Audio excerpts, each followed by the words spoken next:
नमस्कार, मैं हूं रितु सिंह और आप सभी दर्शकों को दीपावली की हार्दिक शुभकामनाएं। रोशनी का त्योहार दीपावली हमारे प्रमुख त्योहारों में से एक है, लेकिन दीपावली पर लक्ष्मी पूजा का खास महत्व होता है। ऐसे में सवाल यही कि पूजा विधि क्या है, कैसे करनी है पूजा, सब जानेंगे। हमारे साथ मौजूद हैं पंडित नीलिम त्रिपाठी जी। पंडित जी, स्वागत है आपका बंसल न्यूज़ पर। बहुत बहुत धन्यवाद। पंडित जी, सबसे पहले जानना चाहेंगे कि दीपावली के त्योहार का महत्व क्या है और आज का शुभ मुहूर्त क्या है। ये तो बहुत ही महत्वपूर्ण बात है। ये 5 दिवसीय दीपोत्सव है जो धनतेरस से शुरू हुआ है। फिर रूप चौदस पर प्रातःकाल ब्राह्म मुहूर्त में उठ करके तैलाभ्यंग किया जाता है, अर्थात तेल लगाकर स्नान किया जाता है। इससे रूप निखरता है। और दीपावली की इस रात में तो अमावस्या की स्याह रात है। सारे दिन हम लोग मनमानस को तैयार करते हैं, भगवान भगवती का पूजन करते हैं और रात्रि में लक्ष्मी का आवाहन करते हैं। बिल्व वृक्ष में लक्ष्मी जी का वास होता है। प्राचीन काल से निरंतर यह परंपरा चली आ रही है। समुद्र मंथन में लक्ष्मी जी निकली थीं। वे लक्ष्मी जी विष्णु जी का वर्ण करती हैं। जिस पर प्रसन्न हो जाती हैं उसे धन धान्य और ऐश्वर्य से भर देती हैं, परम आनंद प्रदान करती हैं। इसीलिए संपूर्ण विश्व घर को जगमग कर देता है। रंगोली बनाते हैं, मधुर मिष्ठान्न बनाते हैं, गुजिया बनती है और सब लोग बहुत तरह तरह से उत्सव मनाते हैं। बिल्कुल, तरह तरह से दीपावली का त्योहार मनाया जाता है, लेकिन लक्ष्मी पूजा बेहद खास होती है। और ऐसे में सभी के मन में सवाल यही कि पूजा विधि क्या होनी चाहिए। तो पंडित जी, किस तरह की पूजा विधि रखनी चाहिए आज शाम को 5:30 से लेकर 7:30 तक और उसके बाद विभिन्न क्रमों में और मध्य निशीथ काल में अर्थात रात 11:30 से 12:30 के बीच में माँ लक्ष्मी का विशेष आवाहन होता है। ये मुहूर्त पूजा भी होती है, रात को 4 बार भी की जाती है। तो ये क्रमशः ऐसा करना चाहिए कि सबसे पहले स्वयं को पवित्र करना चाहिए, आचमन करना चाहिए, हाथ में जल लेकर के ओम अपवित्रः पवित्रो वा सर्वावस्थांगतोऽपि वा यः स्मरेत् पुंडरीकाक्षं स बाह्याभ्यंतरः शुचि, ऐसा कह के जब हम पवित्र हो जाते हैं उसके बाद भगवान गणेश जी का ध्यान करना चाहिए।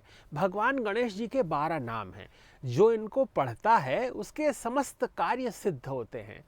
प्रथमं वक्रतुंडं च एकदंतं द्वितीयकं तृतीयं कृष्ण पिंगाक्षं गजवक्त्रं चतुर्थकं लंबोदरं पंचमं च षष्ठं विकटमेव च सप्तमं विघ्नराजेन्द्रं धूम्रवर्णं तथाष्टमं नवमं भालचंद्रं च दशमं तु विनायकं एकादशं गणपतिं द्वादशं तु गजाननम।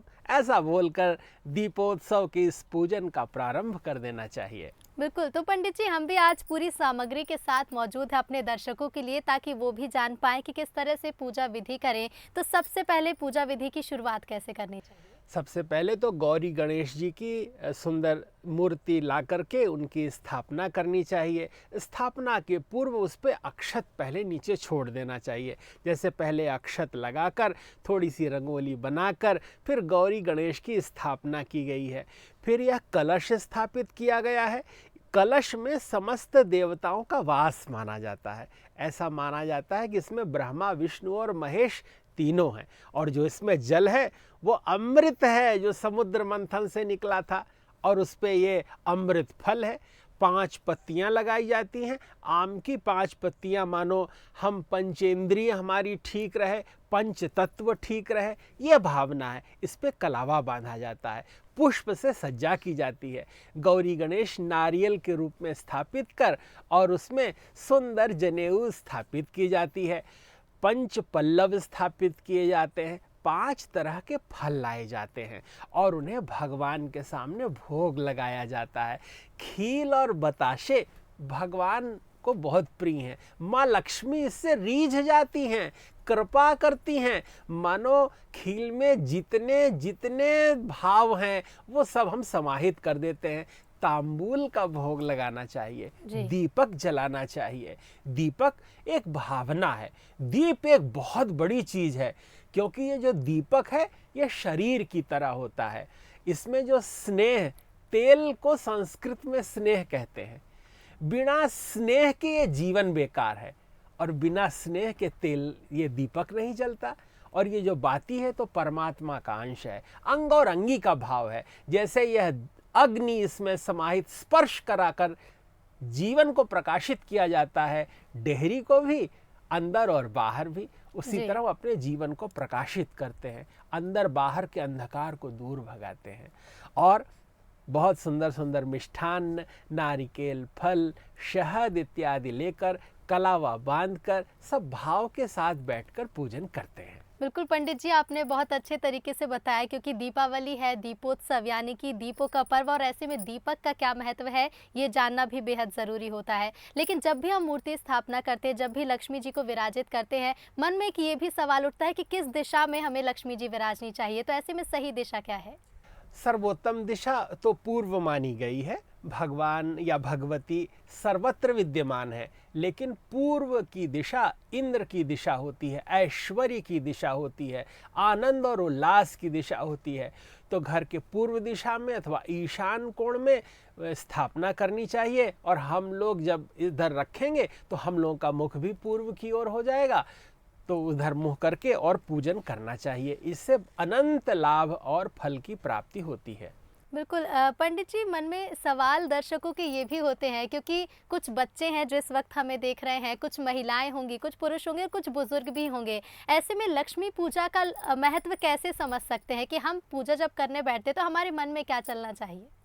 पूजन करते समय बहुत ही प्रसन्न और आनंदित रहना चाहिए। भगवान भाव के भूखे हैं। माँ भगवती अंतःकरण के मन के विचारों को जानती हैं, इसलिए जो जितना शुभ चिंतन करता है माँ भगवती उस पर उतना प्रसन्न होती हैं। इसीलिए माँ की अंग पूजा का विधान बताया गया है।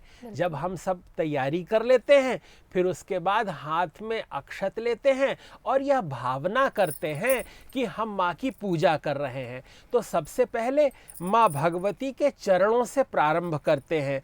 ओम चपलायै नमः पादौ पूजयामि, ओम चंचलायै नमः जानुनी पूजयामि, ओम कमलायै नमः कटिं पूजयामि, ओम कात्यायन्यै नमः नाभिं पूजयामि, ओम जगन्मात्रे नमः जठरं पूजयामि, ओम विश्ववल्लभायै नमः वक्षस्थलं पूजयामि, ओम कमलवासिन्यै नमः हस्तौ पूजयामि, ओम पद्माननायै नमः मुखं पूजयामि, ओम कमलपत्राक्ष्यै नमः नेत्रत्रयं पूजयामि, ओम श्रियै नमः शिरः पूजयामि, ओम महालक्ष्म्यै नमः सर्वांगं पूजयामि। इस प्रकार हम माँ भगवती का पूजन करते हैं। और इसके बाद एक और बहुत सुंदर प्रक्रिया है, जिसमें हम अक्षत लेकर के आठों दिशाओं में माँ का स्मरण कर कि माँ लक्ष्मी हर दिशा से हमारे ऊपर कृपा करें, उनका भी स्मरण करना चाहिए। ओम अणिम्ने नमः पूर्व दिशा की ओर, ओम महिम्ने नमः अग्निकोण की ओर, ओम गरिम्णे नमः दक्षिण दिशा में, ओम लघिम्ने नमः नैऋत्य कोण में, ओम प्राप्त्यै नमः पश्चिम दिशा में, ओम प्राकाम्यै नमः वायव्य कोण में, ओम ईशितायै नमः उत्तर दिशा में, ओम वशितायै नमः ईशान कोण में। इस तरह आपने सुंदर माँ भगवती का निवेदन किया, उन्हें आवेदन किया और उन्हें अपने यहाँ आमंत्रित किया। उसके बाद हम माँ लक्ष्मी के अष्ट रूपों की प्रार्थना करते हैं। हम उनके श्री चरणों में ये प्रार्थना करते हैं कि वे अष्ट रूपों में मुझे प्राप्त हों। ओम आद्य लक्ष्म्यै नमः, ओम विद्या लक्ष्म्यै नमः, ओम सौभाग्य लक्ष्म्यै नमः, ओम अमृत लक्ष्म्यै नमः, ओम काम लक्ष्म्यै नमः, ओम सत्य लक्ष्म्यै नमः, ओम भोग लक्ष्म्यै नमः, ओम योग लक्ष्म्यै नमः। इस प्रकार माँ भगवती को आमंत्रित कर विभिन्न प्रकार के उनके स्वरूप का हम स्मरण करते हैं। अगर विद्या आती है तो माँ भगवती कृपा करती हैं। इस तरह हम माँ भगवती का आराधन करते हैं। प्राचीन काल में बड़े बड़े श्रेष्ठी इस दिन बही खाता तैयार करते थे, नई बही खाता लिखते थे। तो उसी तरह आप आज के स्वरूप में लेखन के लिए सुंदर पुस्तिका और सुंदर लेखनी लेकर के ओम श्री सरस्वत्यै नमः, ओम कुबेराय नमः, ओम महालक्ष्म्यै नमः, श्री गणेशाय नमः, इस तरह ऐसा स्मरण करके लिख करके अपने अपने घर में नए कार्य और उत्सव का प्रारंभ करना चाहिए। नवग्रहों का स्मरण करना चाहिए और फिर पूजन के अंत में माँ को तांबूल निवेदित करना चाहिए। इससे माँ भगवती प्रसन्न हो जाती हैं। बिल्कुल। जैसे अधरोष्ठ रक्तिम हो जाते हैं, प्रसन्नता छलकने लगती है।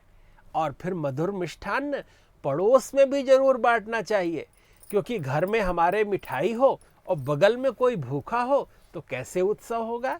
यह दीपोत्सव इसलिए महत्वपूर्ण है कि घर घर में उजाला हो, घर घर में उत्सव हो, कोई दुखी दीन न हो, किसी के मन में किसी तरह का मात्सर्य न हो।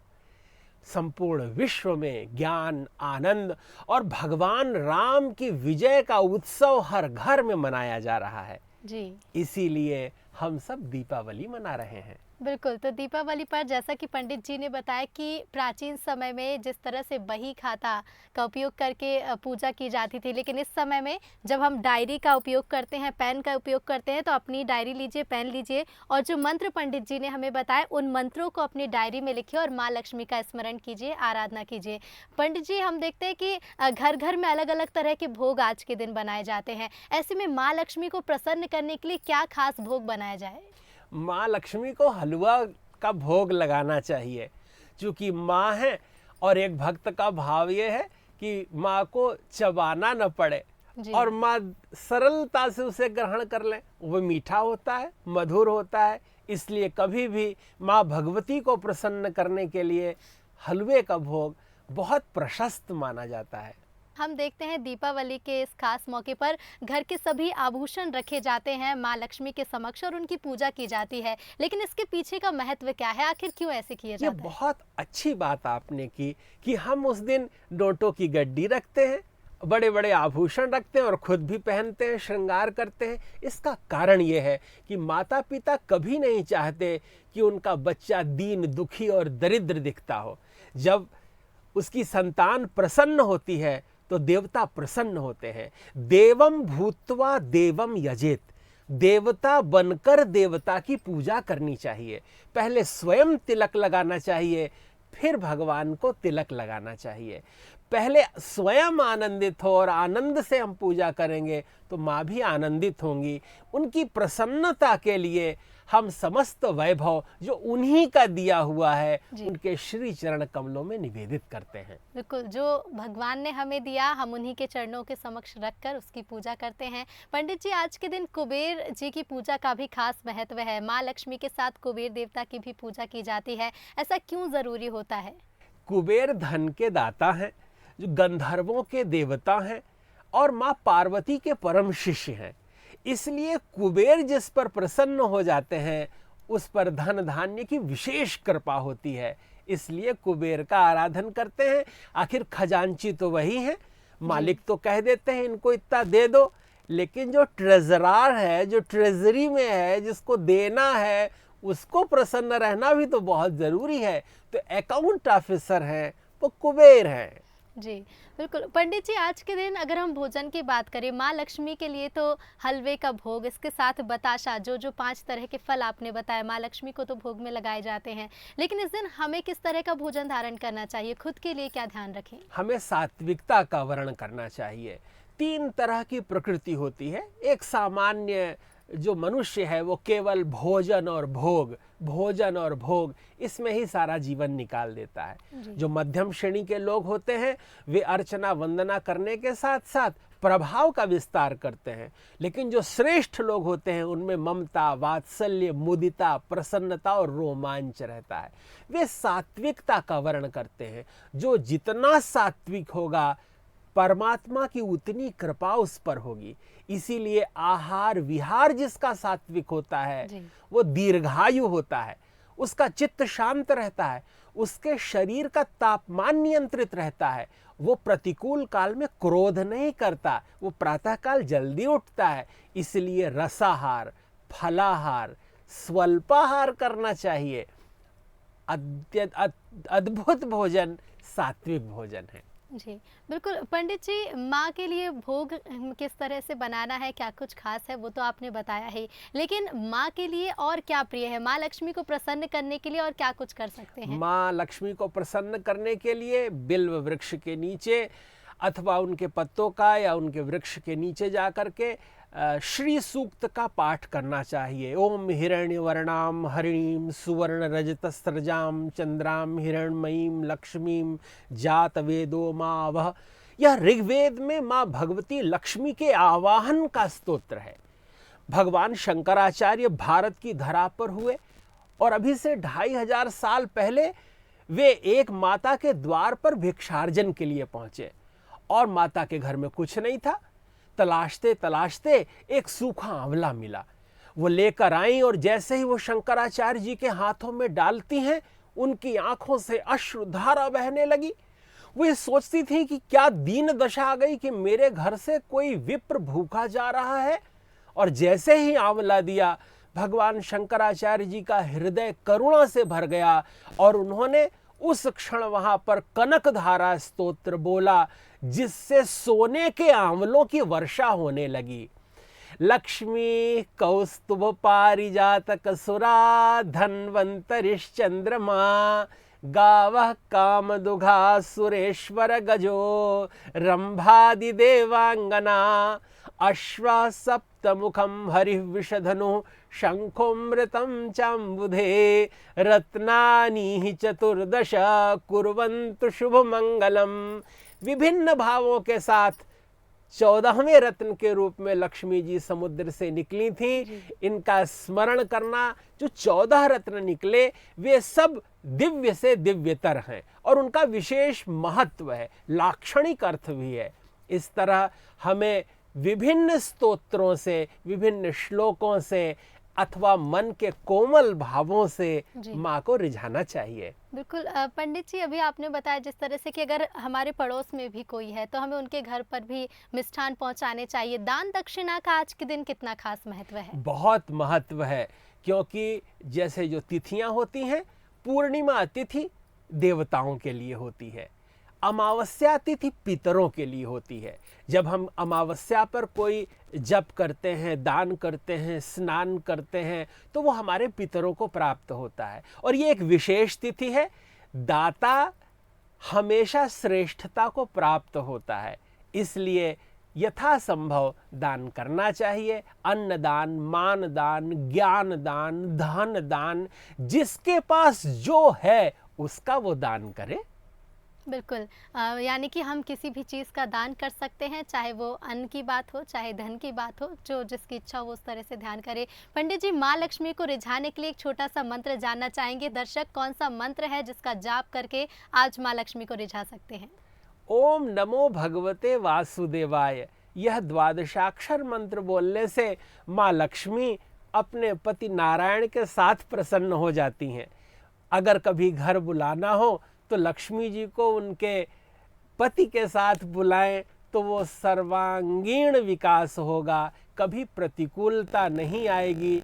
लक्ष्मी जी का वाहन अगर वो अकेली आती हैं तो उल्लू है, लेकिन अगर भगवान विष्णु के साथ आती हैं तो फिर वो गरुड़ पर आती हैं, फिर शुभता लेकर आती हैं। विष्णु सहस्रनाम का पाठ करते हुए जब भगवान को बुलाएंगे, लक्ष्मी जी को बुलाएंगे, तो सदैव मंगल ही होगा, सर्वथा कल्याण होगा। पंडित जी, एक खास बात और ये कि दीपोत्सव 5 दिन का पर्व होता है, महापर्व। ऐसे में 5 दिन क्या बातें हैं, क्या वो चीज़ें जिनका खास तौर पर ध्यान रखना चाहिए? कार्तिक मास के कृष्ण पक्ष की त्रयोदशी से लेकर के कार्तिक मास के शुक्ल पक्ष की द्वितीया तक ये 5 दिवसीय उत्सव है। इसमें यम दीप दान का विशेष महत्व है। त्रयोदशी को 13 दिए, चतुर्दशी को 14 और दीपावली पर अमावस्या में तो कम से कम 15 दिए जलाते हैं। बाहर एक ऐसा दिया जलाते हैं जिसमें चारों ओर बाती होती है और चारों दिशाओं के देवताओं का स्मरण कर, जैसे पूर्व में इंद्र देवता हैं, दक्षिण में यम देवता हैं, पश्चिम में वरुण देवता हैं, उत्तर में कुबेर देवता हैं, उन्हें प्रणाम करते हैं। दक्षिण में की ओर मुँह करके यम दीपदान से ये प्रार्थना करते हैं कि हे यम, हम पे यातना न हो, हमारे पापों का प्रक्षालन हो, हमें पापों का दंड न मिले, हम सात्विक विचार को धारण करें। यह विशेष कार्य करना चाहिए और जो जितना उदार बनता है प्रभु उस पे उतना उदार बनते हैं। इसीलिए इस समय करुणा, दया, मुदिता ये केवल शब्द नहीं है, इनका व्यवहार करना चाहिए, वात्सल्य से भर जाना चाहिए। और हाँ, माँ भगवती लक्ष्मी की आरती करनी चाहिए, गणेश भगवान की आरती करनी चाहिए, और जो आप अपने घर में नित्य आरती कर रहे हो वह आरती भी नित्य करके माँ भगवती के चरणों में निवेदित करना चाहिए। और फिर खूब फुलझड़ी, खूब पटाखे और उल्लास के साथ दीपोत्सव मनाना चाहिए। तो ये थे हमारे साथ पंडित नीलिम्ब त्रिपाठी जी। पंडित जी, बहुत बहुत धन्यवाद आपका तमाम जानकारियां हमारे दर्शकों तक पहुंचाने के लिए, और उम्मीद है कि ये जानकारी आपको भी पसंद आई होगी और इसी विधि विधान से आप भी मां लक्ष्मी को प्रसन्न करेंगे। इसी के साथ बंसल न्यूज़ की इस खास पेशकश में फिलहाल इतना ही। देखते रहिए बंसल न्यूज़। नमस्कार।